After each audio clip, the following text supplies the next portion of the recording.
அல்லாஹுடைய தூதர் ஸல்லல்லாஹு அலைஹி வஸல்லம் மக்காவிலிருந்து மதீனாவிற்கு வந்த பொழுது யூதர்கள் முஹர்ரம் மாதத்துடைய 10வது நாள் நோன்பு வைத்திருந்தார்கள். அல்லாஹுடைய தூதர் ஸல்லல்லாஹு அலைஹி வஸல்லம் யூதர்கள் முஹர்ரம் மாதத்துடைய 10வது நாள் நோன்பு வைப்பதன் காரணம் என்ன என்று கேட்டார்கள்.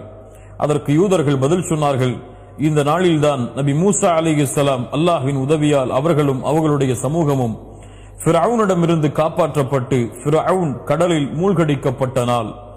மூசா அலைஹிஸ்ஸலாம் அல்லாஹ்விற்கு இந்த வெற்றிக்கு நன்றி செலுத்துவதற்காக முஹர்ரம் மாதத்துடைய இந்த 10வது நாளில் நோன்பு வைத்தார்கள். அதனால் நாங்களும் நோன்பை நோக்கிறோம் என்று பதில் சொன்னார்கள். அல்லாஹுடைய தூதர் ஸல்லல்லாஹு அலைஹி வஸல்லம் சொன்னார்கள், உங்களை விட நபி மூசாவிற்கு உரிமையானவர்கள் தகுதியானவர்கள் நாங்கள்தான் என்று தங்களுடைய சஹாபாக்களுக்கு முஹர்ரம் மாதத்துடைய 10வது நாள் நோன்பு வைக்குமாறு பணித்தார்கள்.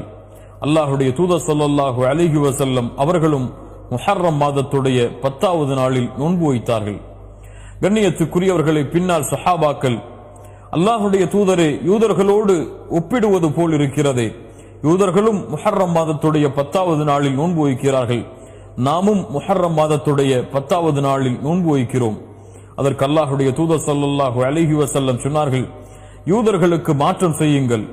லஇன் இஷ்து இலா காபில் லஅஸூமன்ன التاسع, நான் அடுத்த ஆண்டு உயிரோடு இருந்தால் 9வது முஹர்ரம் மாதம் 9வது நாளும் நோன்பு வைப்பேன் என்று அல்லாஹுடைய தூதர் முஹம்மது ரசூலுல்லாஹ் ஸல்லல்லாஹு அலைஹி வஸல்லம் சொன்னார்கள்.